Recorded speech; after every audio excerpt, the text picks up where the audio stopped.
Agora, nós temos um presidente, ainda presidente da corte, como Barroso, que diz que o papel da corte não é esse, o papel é empurrar a história na direção correta. E às vezes dá a impressão de que nem eles sabem quem é quem, porque teve muita gente surpresa com o voto do Fux na imprensa, de forma impressionante, sem acreditar no que estava vendo. Mas você, no Paulo Figueiredo Show, já sabia.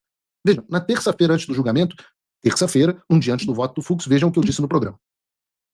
Uma surpresa até agora nesse julgamento. Eu digo o seguinte, se houver algo inesperado nesse julgamento, será um votinho que seja, talvez do ministro Fux, pela anulação ou pela absolvição dos réus. Anulação ou absolvição. Eu diria que eu nem ficaria tão surpreso assim. Os confrontos hoje entre o ministro Fux e o Alexandre de Moraes e o Balofo mostram esse tipo de coisa. Essa possibilidade, essa animosidade. Estão deixando a gente sonhar. Sonhar com o quê? Com um votinho. E o votinho veio. Eu estava certo. Anulação e absolvição. Só que a imprensa não imaginava isso. Eu fiz aposta com um jornalista da Globo nos bastidores. Eu fiz aposta com um jornalista da Globo nos bastidores. Vamos pagar um jantar aqui no Makoto.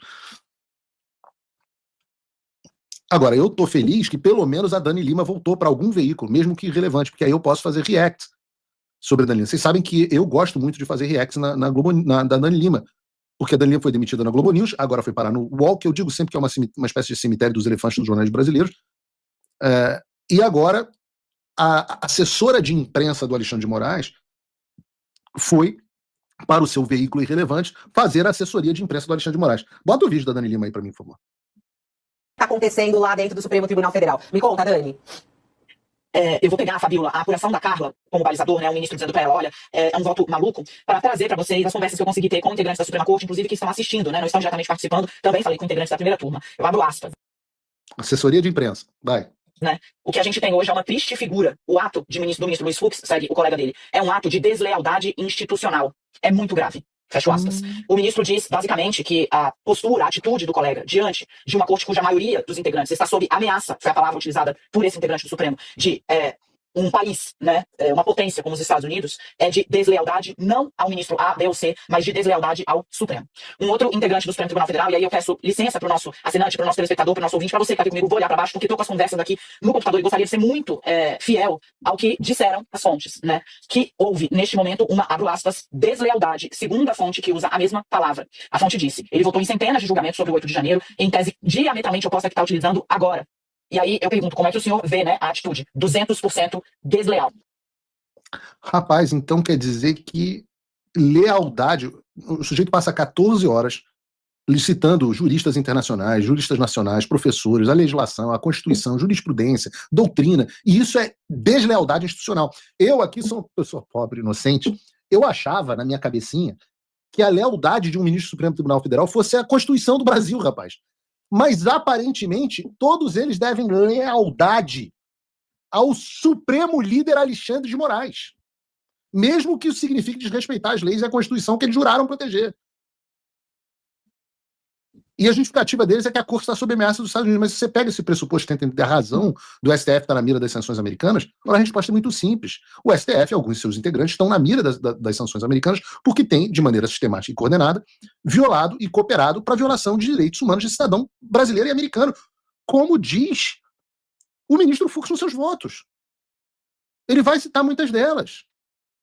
Ele abre o voto falando que os réus tiveram o direito deles à defesa e o contraditório cerceado porque o Alexandre promoveu uma entrega tardia e desorganizada de 70 terabytes de arquivos sem dar tempo hábil para que esses arquivos fossem analisados. É o tal do tsunami de dados, o data dumping. E é óbvio, nós trouxemos isso aqui no programa. Violar processo legal é uma violação de direitos humanos do indivíduo, como disse o João Gabriel.